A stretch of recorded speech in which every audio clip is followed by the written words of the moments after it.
Hello everyone, welcome back to Kunju's Media. Hope you all are doing good and are staying safe. Today I'm going to talk about the benefits of reading and how reading habits can improve your life in a very positive way.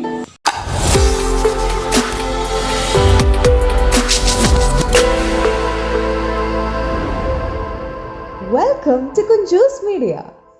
So it was in the 11th century that a Japanese woman named Murasaki Shikibu wrote a novel called The Tales of Genji, and it was a 54-chapter novel, and that's believed to be the first ever novel in the world. So it's been 2000 years since then, and still we humans are engrossed by novels. Do you think that human nature has something to do with reading books, or it's just a matter of pleasure, or there are any other benefits rather than enjoyment? So the answer is yes. So reading books can maintain your physical as well as your mental state in a very stable manner. So now I'll be sharing you all a few benefits of reading books. So the first benefit is it strengthens your mind. A growing research has shown that reading can literally change your mind.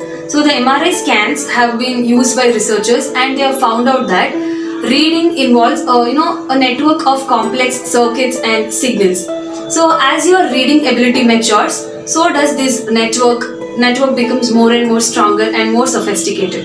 So in a research which was conducted in 2013, a few participants were chosen, and they were given a novel to read, which they read for about 9 days. And using the MRI scans of these participants, it was concluded that their somatosensory cortex, which is the part of that brain which responds to the physical sensations like pain and touch, so it was found to be more active, and their brain connectivity also increased much. So as the tension built up in the novel or the story, the more and more areas begin to light up in their brain. So this is how your brain is strengthened while reading. So the second benefit is it gives you the power of empathy. So when we talk about pain, researchers have said that people who read more of these literary fictions, they are the stories which explore into the inner lives of the characters. So they tend to have more to understand the feelings and beliefs of other people. So researchers call this as the theory of mind.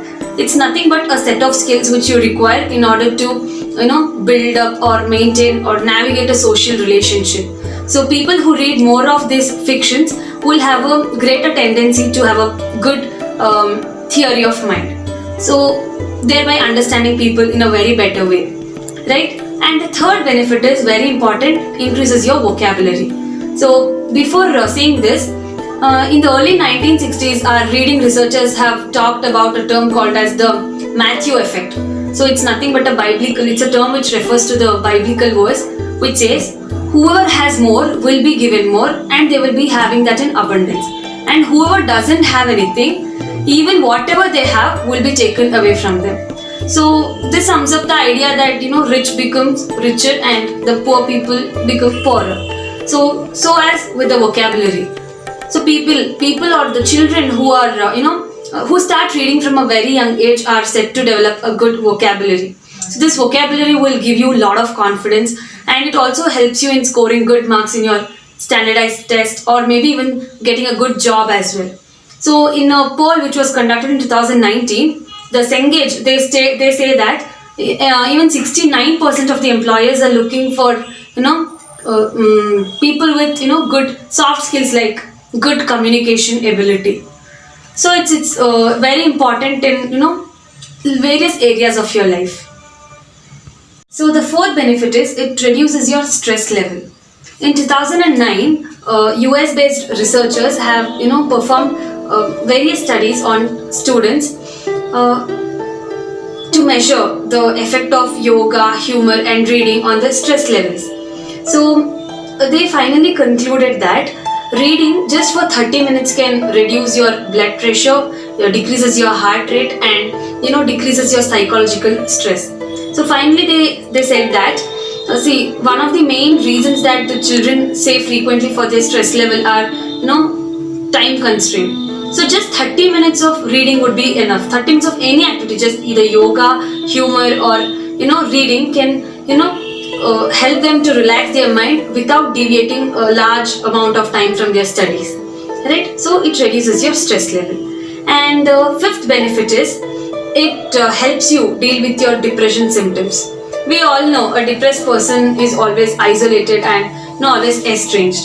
So there was a British philosopher who said, I don't know his name properly, he said that consolation from imaginary things is not an imaginary consolation. So while reading fiction books, you can have a temporary escape from your real own world to a world of experiences of your character.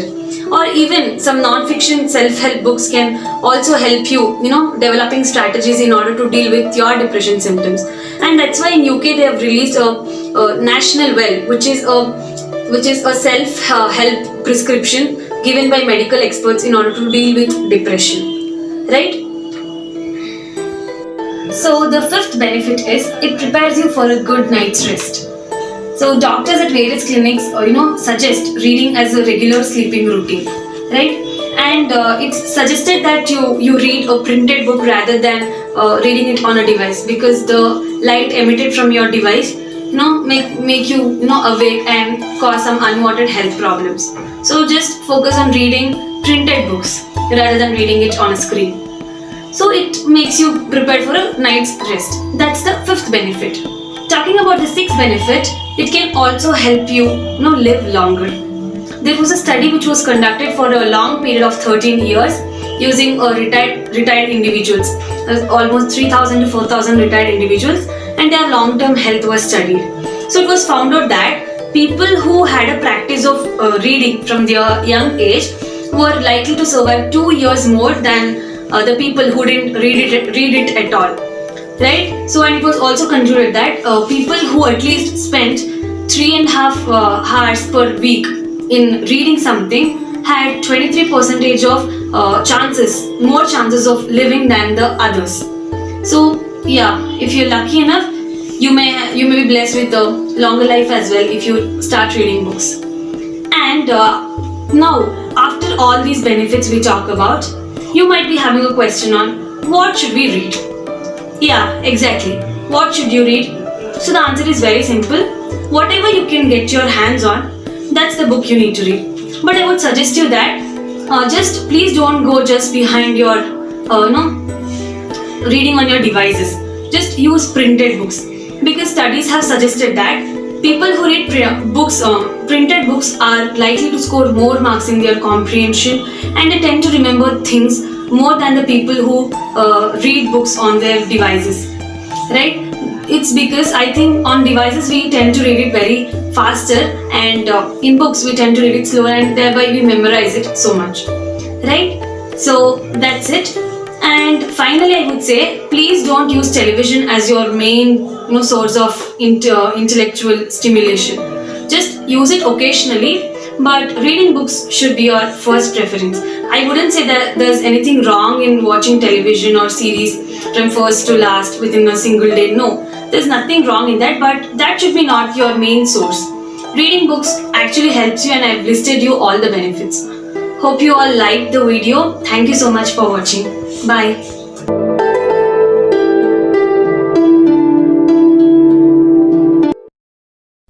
Please do like, share, and subscribe the channel.